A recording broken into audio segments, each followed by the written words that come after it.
আসসালামু আলাইকুম প্রিয় দর্শক, অন্য মঞ্চের আলাপচারিতায় আপনাদের সকলকে আমন্ত্রণ জানাচ্ছি। সেটা হলো দখলদার বাহিনীর যিনি প্রধান কসাই বাড়িতে আজকে ব্যাপক অ্যাটাক হয়েছে। তার যে রেসিডেন্স, তার যে কার্যালয়, সেখানে শক্তিশালী খাইবার সেখান মিসাইলে লন্ডভন্ড করে ফেলেছে খামেনি বাহিনী।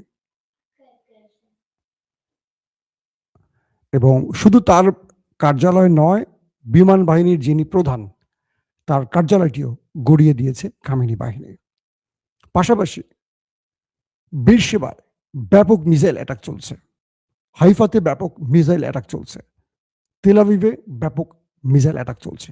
কয়টা শহরের কথা বলবো যে ফুটেজগুলো আসছে, শুধু আগুনের কুণ্ডুলি দেখা যাচ্ছে এবং ব্যাপক ভয়াবহ দৃশ্য অবতরণ হয়েছে সেই দেশটির ভেতরে। তারা খামেনিকে হত্যার পর এত বড় মাসুল দেবে কল্পনা করেনি। তারা মনে করেছিল খামেনিকে হত্যার পর পুরো কন্ট্রোল তাদের হাতে চলে আসবে, ইরানের সরকার বিরোধীরা মাঠে নেমে আসবে এবং তারা খুব সহজে রেজিম চেঞ্জ ঘটাবে। কিন্তু পুরো পৃথিবী দেখছে ইরানের শক্তিমত্তা, কি করতে পারছে তারা। পুরো ইরান এখন পাগল হয়ে গেছে, তারা ছাড় দিচ্ছে না কিছুকে। ইতিমধ্যে ইরানের কাছে কয়েকটি গ্রুপের কয়েকটি মিত্র রাষ্ট্রের মাধ্যমে বার্তা পাঠিয়েছে আমেরিকা, সৌদি আরব। তারা আলোচনা চায়। ইরানের পররাষ্ট্রমন্ত্রী বলছেন কোনো আলোচনা নেই, কোনো আলোচনার রাস্তা আর কেউ রাখেনি। সর্বোচ্চ নেতার হত্যার মধ্য দিয়ে আলোচনার সব দরজা বন্ধ হয়ে গেছে, এটা ইরানের পররাষ্ট্র মন্ত্রণালয় থেকে বলা হয়েছে। পাশাপাশি বলা হয়েছে ইরান এখন মোজাইক অপারেশনে আছে। এই মোজাইক অপারেশনটা কি আমি আপনাদের বলবো একটু ভালো করে। সাউন্ড কি ঠিক আছে? কেউ বলছেন ক্লিয়ার আসছে না, কেউ বলছেন ঠিক আছে। আমি আসলে বুঝতে পারছি না।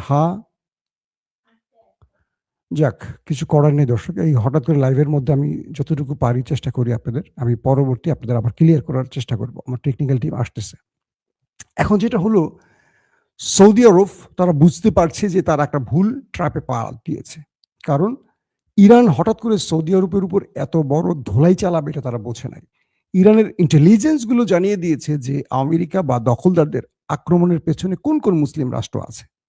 কে কে বন্ধু এসে ঢুকেছে কিন্তু আবার পেছন থেকে ছুরিটা মেরেছে। সৌদি আরবের সবচেয়ে বড় তেল শোধনাগার আরামকো জ্বলছে, এখন নিভাতে পারেনি। এতে করে তেলের দাম ঊর্ধ্বগতিতে উঠে গেছে। হরমুজ প্রণালীতে ব্যাপক অ্যাটাক চলছে, ইরান পুরো ক্লোজ করে দিয়েছে, যে ঢুকছে তাকে মারছে। তেলের দাম কয়েক গুণ বেড়ে গেছে। পুরো বিশ্ব এই মুহূর্তে অস্থির। পুরো একটা দেশ পুরো পৃথিবীকে নাচিয়ে ছাড়ছে। একদিকে ফ্রান্স বলছে যে আমরা আমেরিকার সাথে লড়বো ভাবছিলাম, তবে এখন তারা বলছে এখন আমরা সিদ্ধান্ত নেইনি। তার মানে পিছু হটতেছে। জার্মানিও তাদের সুর পরিবর্তন করছে, এমনটি শোনা যাচ্ছে। ব্রিটেন তাদের সুরে একটু নরম ব্যাপার নিয়ে এসছে। অর্থাৎ ইরানের ধোলাই যখন বাড়ছে ক্রমান্বয়ে, তারা বুঝতেছে যে এই ধোলাইতে ঢুকে নিজের পিছনটাকে কেন ধ্বংস করব। এখন যে বিষয়টি তৈরি হয়েছে, আরবের মধ্যে ব্যাপক অ্যাটাক চলছে। আরব রাষ্ট্রগুলোকে টার্গেট করে করে হিট করা হচ্ছে এবং দখলদার দেশটির ভেতরে করা হয়েছে। এবং মিস্টার কসাইয়ের বাড়িতে, অর্থাৎ আপনার যে প্রাইম মিনিস্টারের কথা বলছিলাম, ওই সেই দেশটির প্রাইম মিনিস্টারের কার্যালয়টা এমনভাবে হিট করছে খাইবার সেখান মিসাইল দিয়ে যে পুরোটা ঝাঁঝরা হয়ে গেছে। যে পিকচার বা ফুটেজ আমি দেখেছি, ইরানের পক্ষ থেকে যে ফুটেজগুলো দেখানো হয়েছে, এবং সর্বশেষ 5 ঘন্টা আগে সেই কসাইয়ের ভিডিও বার্তা পাওয়া গেছে। এরপরে লেটেস্ট 5 থেকে 6 ঘন্টার মধ্যে আর তার কোনো ভিডিও বার্তা আসেনি। তিনি বেঁচে আছেন কি মরে গেছেন কেউ জানে না, তার কোনো অবস্থান এখনো জানা যায়নি। একটি পক্ষ বলছে তিনি দেশ ছেড়ে পালিয়ে গেছেন জার্মানিতে। প্রশ্ন হলো, যদি তিনি জার্মানিতে চলে যান তাহলে তো ইরানের ইন্টেলিজেন্স তথ্য অবশ্যই থাকার কথা যে ইরান জানে তিনি কোথায় আছেন। তাহলে কি ইরান তার কার্যালয়ে মারবেন? অর্থাৎ এই কাজটি হলো, ইরানের সর্বোচ্চ নেতাকে যখন হত্যা করেছে ইরান, তখন সেই দেশটির সর্বোচ্চ নেতাকে এবার টার্গেট করছে। তাদের বিমান বাহিনীর প্রধান বেঁচে আছেন কিনা এখনো জানা যাচ্ছে না, কারণ সেই কার্যালয়টিকেও খাইবার সেখান দিয়ে গুড়িয়ে দিয়েছে। সবচেয়ে বিপজ্জনক ব্যাপার কি জানেন? ইরানের মিসাইল কেউ ঠেকাতে পারছে না আর। কোনো আকাশ প্রতিরক্ষা সিস্টেম সঠিকভাবে আর কাজ করছে না, পুরো সিস্টেম ভেঙে ফেলেছে। আর ইরান এখন যে কাজটি করছে, সবচেয়ে ডেঞ্জারাস যে বিষয়টি, সেটি হলো কোনো মিস টার্গেটে হিট করছে না, তারা কোনো মিসাইলকে নষ্ট করছে না। বলা হচ্ছে চীনের কাছ থেকে রিয়েল টাইম ইন্টেলিজেন্সে এবং উপগ্রহ তথ্যের আলোকে চীন কনফার্ম জানছে শত্রু কোথায় কোথায় আছে। ঠিক সেই জায়গাগুলোতে টার্গেট করছে। আরব আমিরাত, সৌদি আরব, বাহরাইন, কাতার, কুয়েত, জর্দান, এই যে ঘাঁটিগুলো ছিল সেই ঘাঁটিগুলোকে নিখুঁতভাবে আক্রমণ করেছে। শুধু তাই নয়, প্রত্যেকটা ঘাঁটি থেকে সেই মার্কিন মূল্যকে সেনারা পালিয়ে গেছে। তারা কোথায় উঠছে সেই তথ্যের আলোকে সেখানেও ইরান হিট করছে। অর্থাৎ তারা যে 5 তারকা হোটেলগুলোতে বা রিসোর্টগুলোতে উঠছে, তারা এখন শান্তিমতো মদটাও খেতে পারছে না। সেখানেও টানা সিরিজ অ্যাটাক চলছে। একটার পর একটা 5 স্টার হোটেলকে গুড়িয়ে দিচ্ছে ইরান। সৌদি আরবের পক্ষ থেকে কিছুক্ষণ আগে একটি প্রেস ব্রিফিং করা হয়েছে। সেখানে বলা হয়েছে তারা আমেরিকার এই আচরণে ক্ষুব্ধ। আমেরিকা তাদেরকে বলেছিল ইরান যদি আক্রমণ করে তাদেরকে রক্ষা করবে, কিন্তু এখন সৌদি আরব দেখতে পাচ্ছে আমেরিকা তাদের রক্ষা করছে না, আমেরিকা কেবল ইসরায়েলকে রক্ষায় ব্যস্ত আছে। অর্থাৎ আমেরিকার বা আমেরিকাকে যে ঘাঁটিগুলো দিয়েছে মধ্যপ্রাচ্যে আরব রাষ্ট্রগুলো কেন দিয়েছিল ইরানের হাত থেকে বাঁচার জন্য বা শত্রুর হাত থেকে বাঁচার জন্য। সেই ঘাঁটিগুলোতে যখন ইরান সিরিজ 27 থেকে 28টা ঘাঁটিকে গুড়িয়ে দিল ইরান সিরিজ, তখন সৌদি আরব বুঝতে পেরেছে তারা ভুল বন্ধু চয়েস করেছে এবং তাদের নিরাপত্তা দিতে তারা ব্যর্থ। এখন তারা নিজের নিরাপত্তা নিয়ে তারা পালাচ্ছে। উল্টো সৌদি আরবের কর্তৃপক্ষ তাদের নিরাপত্তা দিচ্ছে, তাদের হোটেলগুলোতে আশ্রয় দিচ্ছে, কারণ সেই ঘাঁটিগুলি এখন জ্বলছে। এখন সৌদি আরব বলছে যে আমাদেরকে এই বিপদে ফেলে আমেরিকা কোথায় গেল? তারা কেবল ইসরায়েলকে রক্ষায় এখন মাঠে আছে, আমাদেরকে বিপদে ফেলে গেছে। বলা হচ্ছে রাতে আরবের বন্ধুরা অর্থাৎ আরব লীগ বা সৌদি আরব সহ আরো যে আরব রাষ্ট্রগুলো আছে যারা আক্রান্ত হয়েছে তাদের জরুরি বৈঠক আছে, সেই বৈঠকে তারা সিদ্ধান্ত নেবে। পাশাপাশি মিস্টার কসাই, তার কোনো খোঁজ এখনো মিলছে না। তার নেক্সট ভিডিও বার্তার আগে বলা যাচ্ছে না তিনি বেঁচে আছেন কি মরে গেছেন। আবার বিমান বাহিনীর প্রধানের কোনো খোঁজ মিলছে না। মোসাদ, সিনবাতের প্রধানদেরও অবস্থান নির্ণয় করা যাচ্ছে না। কেউ বলছেন বালির নিচে বাংকারে ছিলেন, কেউ বলছেন বিদেশ চলে গেছেন, বাট এখন পর্যন্ত কোনো আপডেট পাওয়া যাচ্ছে না। এখন আপনাদের দোয়ার উপর ডিপেন্ড করবে, আপনারা কি তার জন্য দোয়া করবেন? একটু ভাবেন তো, না কোন দোয়াটা করবেন সেটাও চিন্তা করেন। এখন এখন এই মুহূর্তে এই মুহূর্তের আপডেট হলো যে সৌদি আরব তার দূত ইরানের সাথে আলোচনা করতে চায়। ইরান স্পষ্ট বলছেন না, টাইম ওভার। এবং পররাষ্ট্রমন্ত্রী আব্বাস আরাকচি স্পষ্ট জানিয়েছেন ইরান এখন মোজাইক অপারেশনে আছে। এটি হলো ইরানের যে বাহিনীটি এখন যুদ্ধ করছে, নাম হলো আইআরজিসি, বিপ্লবী গার্ডস কর্প। এই বাহিনী 31টি দলে বিভক্ত হয়ে গেছে। যেহেতু ইরানের সর্বোচ্চ নেতা, তার পরের সিরিয়ালের নেতারা সব শাহাদাত বরণ করেছেন, এখন কোনো কন্ট্রোল ইরানের হাতে নেই। 31টি গ্রুপে ভাগ হয়ে গেছে আইআরজিসি এবং এদের কাছে যে রসদ আছে, এদের কাছে যে প্রযুক্তি আছে, সেই প্রযুক্তির আলোকে তারা এখন অপারেশন করছে। এই 31টি গ্রুপ নিজেরা সমন্বয় করে অপারেশন করছে। এখন রাষ্ট্রের কোনো কন্ট্রোল তাদের হাতে, রাষ্ট্রের কোনো পররাষ্ট্রমন্ত্রী বলবেন বা কোনো আলোচনার মাধ্যমে কোনো সমাধান খুঁজবেন সেই ব্যক্তিরা তো নাই দুনিয়ায়, সব চলে গেছে। আর আইআরজিসির পক্ষ থেকে বলা হয়েছে যে তারা আর কোনো নির্দেশনা নিচ্ছে না রাষ্ট্রের কাছ থেকে, তারা প্রতিশোধ দেবেন। এই প্রতিশোধের জন্য তারা যা করার তা করবেন। তারা বলছেন যে আমাদের সুপ্রিম লিডার পৃথিবীতে নেই, আমরা যার নির্দেশ মানি। আমেরিকা পড়ে গেছে এক মহা বিপদে, কারণ এখন তারা আলোচনা করবেন কার মাধ্যমে? তারা মনে করেছিলেন খামেনিকে হত্যার মধ্য দিয়ে পুরো কন্ট্রোল তারা নেবেন, কন্ট্রোল এখন কারো হাতে নাই। এই মোজাইক অপারেশনটা খুব ডেঞ্জারাস।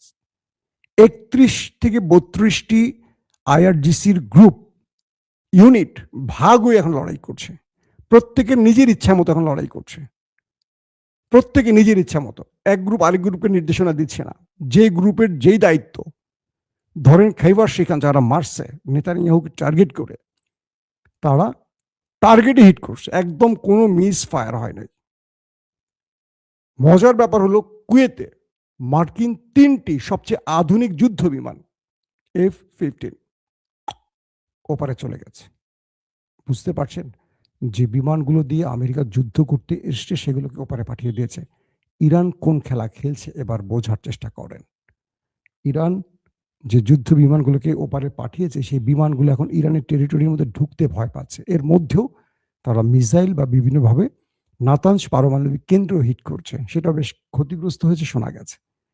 ইরানের মধ্যেও তারা ব্যাপক অ্যাটাক করছে, আর ইরান সেই অ্যাটাক আর গুনছে না।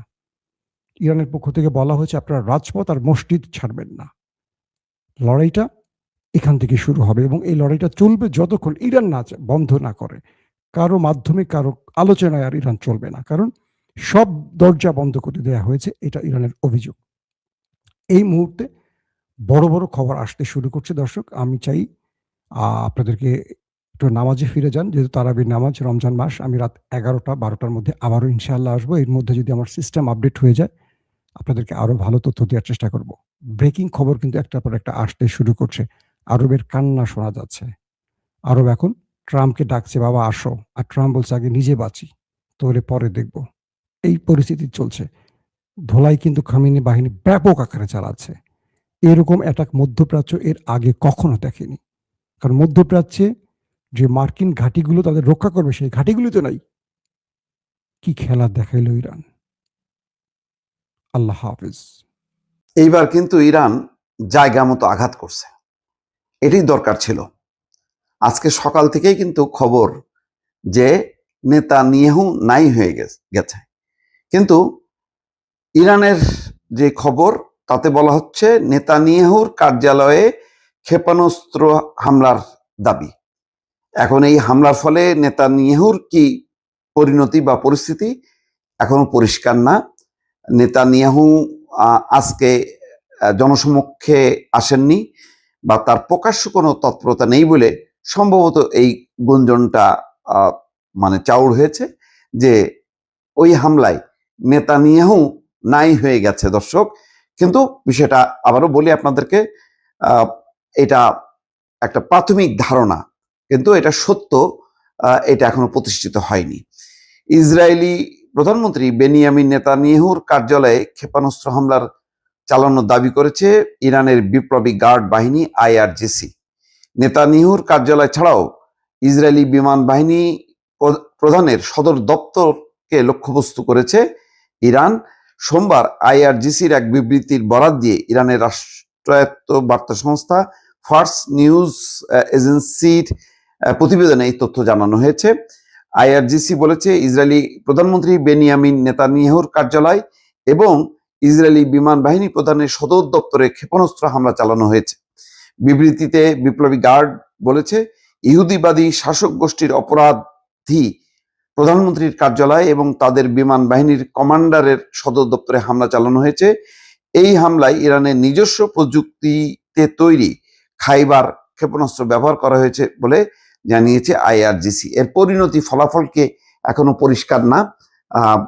নিশ্চয়ই যদি নেতানিয়াহুর চরম পরিণতি হইতো তাহলে এতক্ষণে হয়তো সারা বিশ্বে খবর ছড়ায় যেত এবং পশ্চিমা গণমাধ্যম হয়তো প্রচার করত। তবে যেহেতু ইরানের পক্ষ থেকে বলা হচ্ছে এর সত্যতা আছে, এখন শুধু কি মানে কার্যালয় ক্ষতিগ্রস্ত হয়েছে, বিমান বাহিনীর প্রধানের সদর দপ্তর ক্ষতিগ্রস্ত হয়েছে, নাকি লোকজন খোয়া গেছে? বিশেষ করে সবচেয়ে এখন সারা মুসলিম দুনিয়ার প্রধান শত্রু নেতানিয়াহু খতম হয়েছে পরিষ্কার না। তবে যদি নেতানিয়াহুর চরম পরিণতি হয়, এইটা হবে ইসলাম বা মুসলিম বিশ্বের জন্য সবচেয়ে বড় আনন্দের খবর এবং এটা একটা নজিরবিহীন একটা ঘটনা হবে নিঃসন্দেহে। কারণ পুরো মিডিল ইস্টের অশান্তির মূলে হচ্ছে ইসরায়েল এবং তার প্রধান হচ্ছে নেতানিয়াহু। নেতানিয়াহুর হাতে দগদগে রক্ত, যাকে আন্তর্জাতিক অপরাধ ট্রাইব্যুনাল ইতিমধ্যে তাকে দণ্ড দিয়েছে এবং যেখানে তাকে পাওয়া যাবে তাকেই অ্যারেস্ট করা হবে। গণহত্যার দায়ে তিনি অভিযুক্ত এবং শাস্তিযোগ্য অপরাধ তিনি করেছেন এবং এখন নেতানিয়াহু রক্ত ঝরাচ্ছে খোদ ইরানে এবং সেই ইরানে প্রথম হামলায় প্রায় 150 ছোট ছোট মেয়ে, শিশু মেয়ে যারা শিক্ষার্থী, তারা কিন্তু হত্যার শিকার হয়েছে। কত বড় নৃশংস কাণ্ড এটা নিয়ে পশ্চিমা দুনিয়া চুপচাপ, ইসরায়েলও তারা বলছে যে তারা জানেই না এরকম ঘটনা ঘটেছে, অথচ দেড়শো স্কুল ছাত্রী, একেবারে শিশু, তারা নিহত হয়েছে।